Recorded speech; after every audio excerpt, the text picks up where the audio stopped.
Hello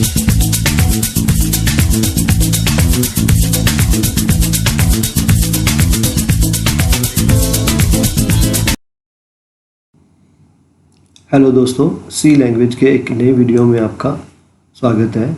इस video में हम लोग एक पॉपुलर प्रोग्राम लिखेंगे, C program to sum the series of first 10 natural numbers. तो ये बहुत ही इजी प्रोग्राम है और इसको हम एक लूप का कंसेप्ट इसमें यूज़ करेंगे।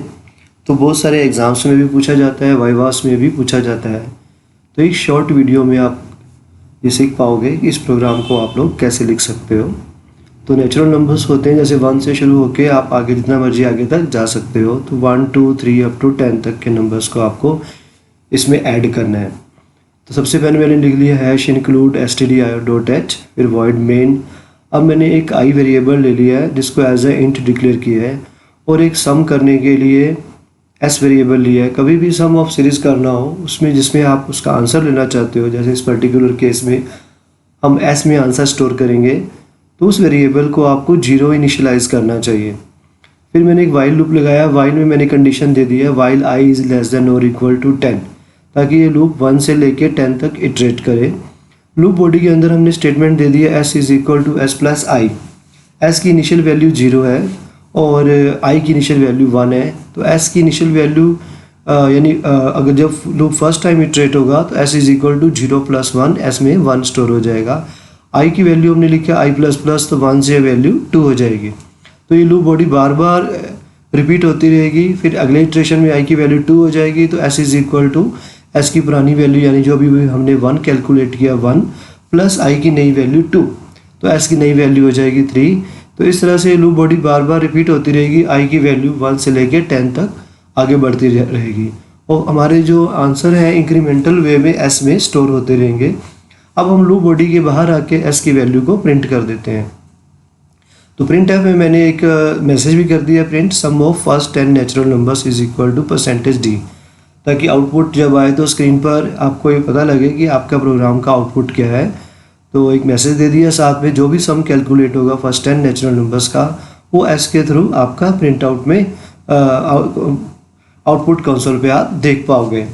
तो इस तरह से आप कितने भी नंबर्स हों, अगर 10 फर्स्ट 10 फर्स्ट 100 फर्स्ट 5, बस वाइल में ये कंडीशन आपको चेंज करनी है। तो इसी तरह से एक पॉपुलर प्रोग्राम और भी है कि अगर आपको 10 ना हो, कुछ स्पेसिफाइड हो, तो आपको वाइल के बीच में वो चेंज करना है। लेकिन कई बार होता है हमारे प्रोग्राम में हमें n नंबर्स दिया होता है कि n की वैल्यू रन टाइम पे पता लगेगी कि वो 10 है, 5 है, 2 है, 100 है, 200 है। तो उस केस में आपको प्रोग्राम कैसे लिखना है, तो स्टेटमेंट क्या बनेगी, C program to print to sum the series of first n natural numbers. तो इसको भी हम हैश इंक्लूड से शुरू करेंगे। हमारा standard input output header file है, तो स्कैनएफ और प्रिंटएफ इसमें डिफाइंड है, तो इसको आप शुरू में इंक्लूड करोगे हेडर फाइल को। हैश इंक्लूड हमारा प्री प्रोसेसर डायरेक्टिव है। अब उसके बाद हम लिखेंगे वॉइड मेन और इसके अंदर मेन के बाद कर्ली ब्रैकेट से मेन प्रोग्राम का ब्लॉक शुरू होता है। अब इसमें हम वेरिएबल डिक्लेयर करेंगे वैसे ही जैसे पहले किया था। i एक वेरिएबल ले लिया जिसको हमने 1 इनिशियलाइज कर दिया है और एक वेरिएबल s लेंगे। s में हम लोग आंसर स्टोर करेंगे, तो s को मैंने 0 इनिशियलाइज किया और साथ में एक वेरिएबल ले लिया n नंबर ऑफ टर्म्स के लिए। n की वैल्यू के हिसाब से ही आप लूप चलाओगे, तो n की वैल्यू प्रिंट करें। इसके लिए हमने एक स्क्रीन पर हम एक मैसेज छोड़ देते हैं ताकि जब ये प्रोग्राम रन करो आप तो स्क्रीन ब्लैंक सी नज़र ना आए। एक मैसेज स्प्लैश हो जाएगा, एंटर नंबर ऑफ टर्म्स।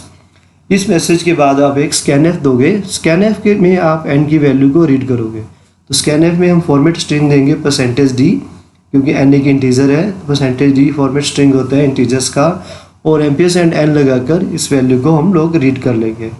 तो ये दो स्टेटमेंट्स का जो सीक्वेंस है स्क्रीन पर आपको लिख कर आएगा, एंटर नंबर ऑफ टर्म्स, और n आप सप्लाई करोगे। अब मैंने वाइल में कंडीशन दिया है, देखो उसमें मैंने लिखा था i इज़ लेस देन और इक्वल टू 10, यहाँ दिया i इज़ लेस देन और इक्वल टू n दिया है, तो n की वैल्यू के अकॉर्डिंग ही वाइल लूप चलता रहेगा। अंदर की स्टेटमेंट वही है, s is equal to s plus i, और इसके बाद i को हम इंक्रीमेंट करेंगे i प्लस प्लस लिख के, या i is equal to i plus 1 लिख के। तो जैसे जैसे आपका i की वैल्यू आगे बढ़ेगी s में जो आंसर्स हैं वो यानी कि जो नेचुरल नंबर्स हैं प्रिंट होके ऐड होते जाएंगे। तो इस पर्टिकुलर प्रोग्राम में हमारा जो आंसर है वो s में स्टोर्ड है। अब एस को हम लूप बॉडी के बाहर आके प्रिंट करेंगे।